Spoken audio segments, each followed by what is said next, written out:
Hey everybody, Don here with you again. I want to talk a little bit about Combat Carbine 2, what to bring, what to expect, what to do to be prepared for this course.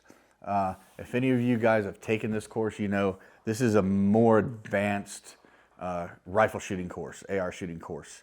It is basically what I consider a rifleman ought to know or be able to do if you call yourself a rifleman or be moving towards that.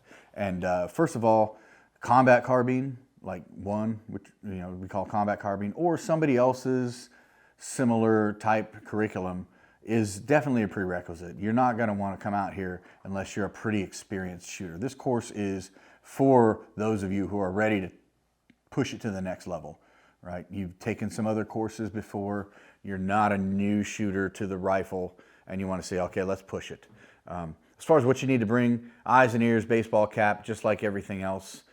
Your rifle with a sling and 3 to 5 magazines, all that stuff that's on the packing list are minimum. You can run just a gun belt, you could run a holster on a belt and magazines from your pocket or pouch, whatever you want to do, or you can wear full kit. I'm not really worried about how you dress as long as you're wearing range appropriate type clothing for where we are in the weather conditions. But the things I want to point out to you is, okay, on your rifle, you need to have some sort of an optic. Iron sights are probably not going to cut it for this course. It was designed 100% to be shot and able to be shot with an aim point, right? With an aim point T2. That's what we had when we developed this course. If you had a magnifier back then when we developed it, even better. Now with the advent of low-powered variable optics or LPVOs, those things really shine in this course. What sets this apart from some of the other courses that we teach and some of the other ones that are out there is distance. Here's the deal. If we're shooting up close, we're shooting smaller targets and we're pushing ourselves to shoot faster. We're trying to close that gap between speed and precision in Combat Carbine 2. We're trying to up our efficiency in our gun handling.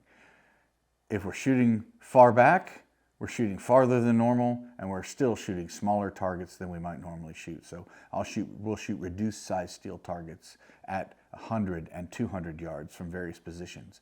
We'll shoot bullseyes for score at those ranges. So we're pushing ourselves for speed and precision up close and back at distance. So these are all the skills that I believe a rifleman needs to have. You need to have that habitual relationship with your gun.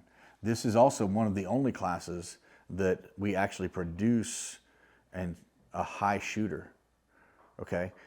If you've trained with me before, you know that, yeah, you don't get an award necessarily for high shooter. You might win a drill or something like that.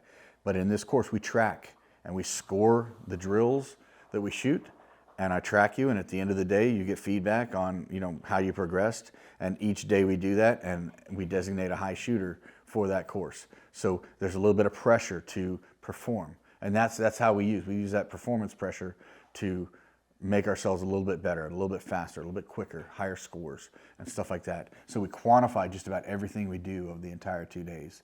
So this is for the advanced shooter or the intermediate shooter who's ready to push themselves to be an advanced shooter. Combat Carbine 2. It's a really fun course, but pack your lunch because it's a lot of work as well. All right, thanks.